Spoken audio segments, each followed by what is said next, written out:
Guys, remember how we always talk about we are the ones who promote true, traditional, and realistic gun safety out there, and that anti-gun wacko movement on the left who claims and has hijacked the name and phrase gun safety, they do nothing to promote safety. Well, actually, they do just the opposite. But first, go check out my friends at CMMG. That's at cmmg.com. Use my discount code FTATF. You're going to find some of the finest firearms on the market, a variety of firearms in multiple different types of calibers, different types of finishes, and their parts kits are a massive revenue source for them. They sell tons of parts kits and tons of 22 conversion kits. Their 22 conversion kits are by far the best on the market. Go check them out. Use my discount code FTATF. Again, my discount code is FTATF. Receive a discount and get some awesome gear from these guys. CMMG.com. Well, friends, we've talked in the past at how the wackos on the anti-gun left have hijacked that phrase of gun safety. They don't promote any real gun safety. The closest thing they've ever done to promote gun safety is to steal gun locks from the National Shooting Sports Foundation and give them away as if they're own gun locks. They don't even promote that. They steal stuff and give it away.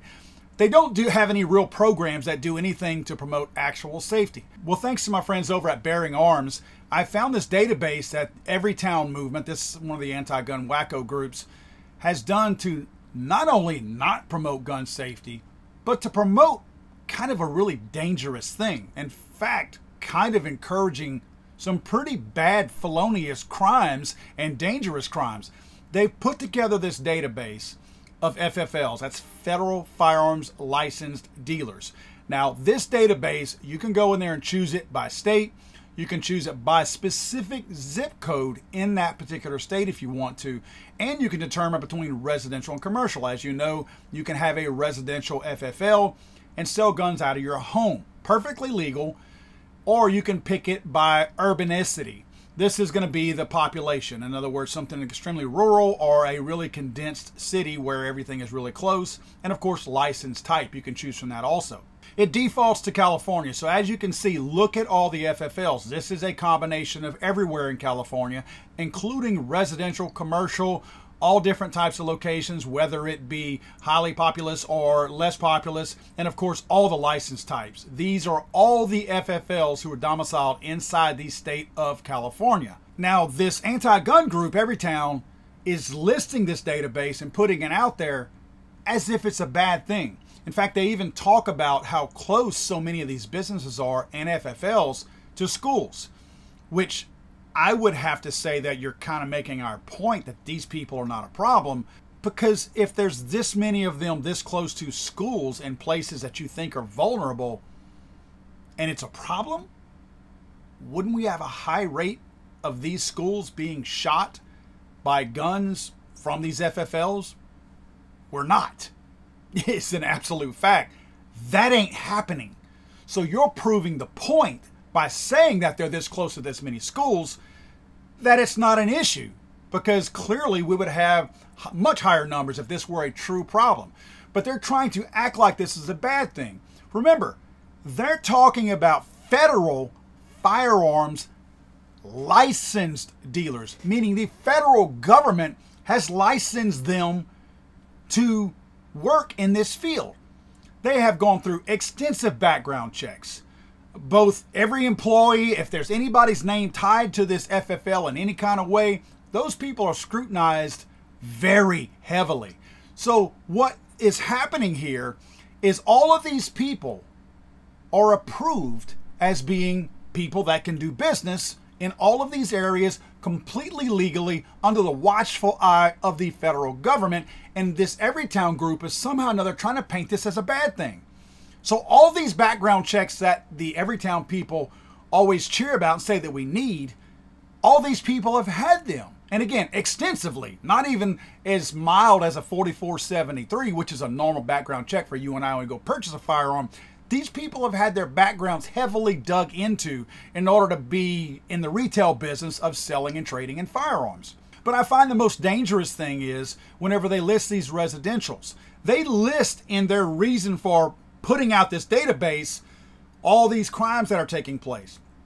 High numbers of burglaries, robberies, yet they're pinpointing where all these people live.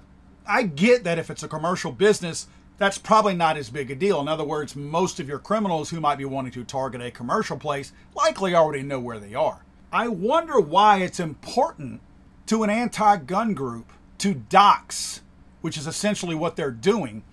They're giving all this information to every criminal out there who might want to know where these places are. I wonder what the purpose of that is. I wonder why no one has asked them, what's the value in this database? There's no other purpose for this database other than encouraging people to lash out at these FFLs.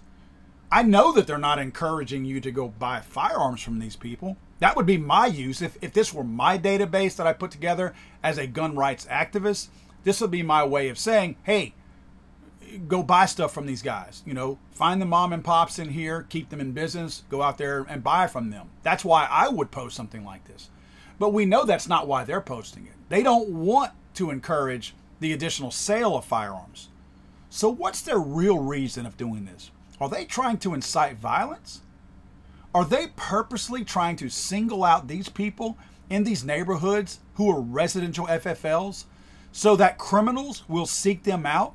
There's two ways that I see this goes. Either they want criminals to continue to rob from them, or they're wanting anti-gun people to harass and incite violence against these people. Because somehow or another, they're considered bad, according to Everytown.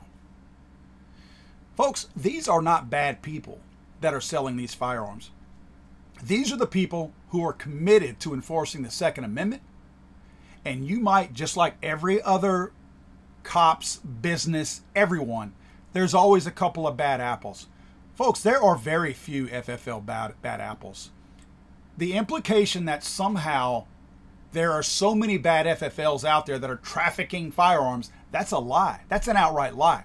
The amount of scrutiny that these people go through to become an FFL is not worth the time and effort in any kind of way, and certainly not the profit margins involved in selling a gun. Roughly 10% is what you're going to get on the sale of a gun. None of that is worth going through that whole process and making that 10% only to jeopardize your entire livelihood by doing things under the table. When people are stealing from these people, they are losing revenue. They have purchased those firearms. You have to understand, when a FFL, a gun shop, has a gun in their possession, guys, that ain't on loaner. Let's say Remington, for instance. Remington sells or has 5 Remington 870 shotguns in a particular gun shop. Remington did not loan that to that gun shop to give them the money when they finally sell it.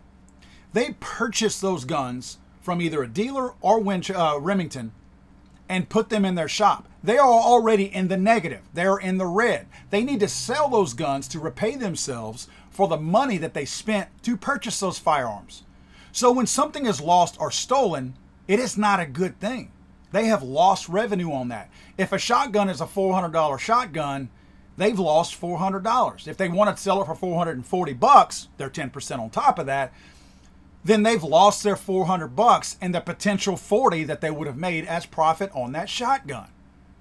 So this is not a lucrative business model for any FFL to lose or anything like that, these types of firearms, or to elect to have them stolen from them. And to imply somehow that just because a FFL has any of these situations like this that affects them, whether it be robbery, larceny, which larceny is essentially a gun that instead of being robbed, you kind of don't know where it wound up. In other words, it walked off. Somebody walked off with it, and no one knows who stole the gun. Just because these firearms FFLs have guns lost, stolen, taken from them, whichever, doesn't mean they're a bad business. It just means that somebody figured out how to get through their security or steal something. Now, I want to give you a personal story here locally. There was a friend of mine who purchased a firearm from a local gun store right here in my area. The gun box came in, and it was all taped up, looked normal, and it had a bunch of stuff in it, catalogs and things like that. They opened it up. It was heavy enough still to feel like the firearm was in there. It was a polymer with metal type firearm. Opened it up, firearm was missing. Guess who they determined that the firearm was taken, or how it was taken? FedEx.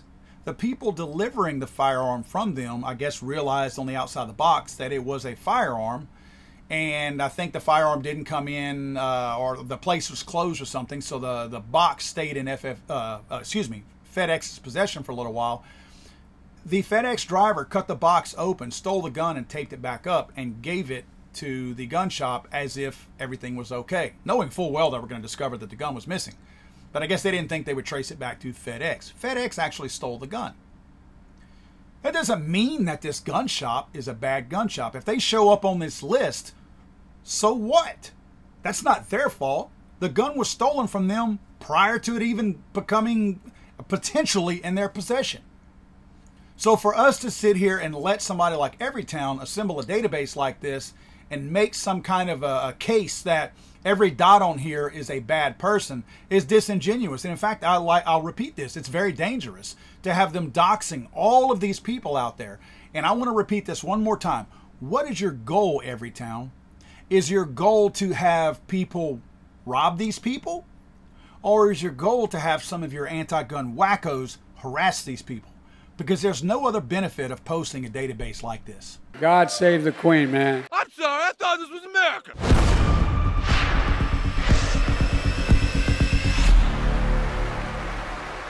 He's so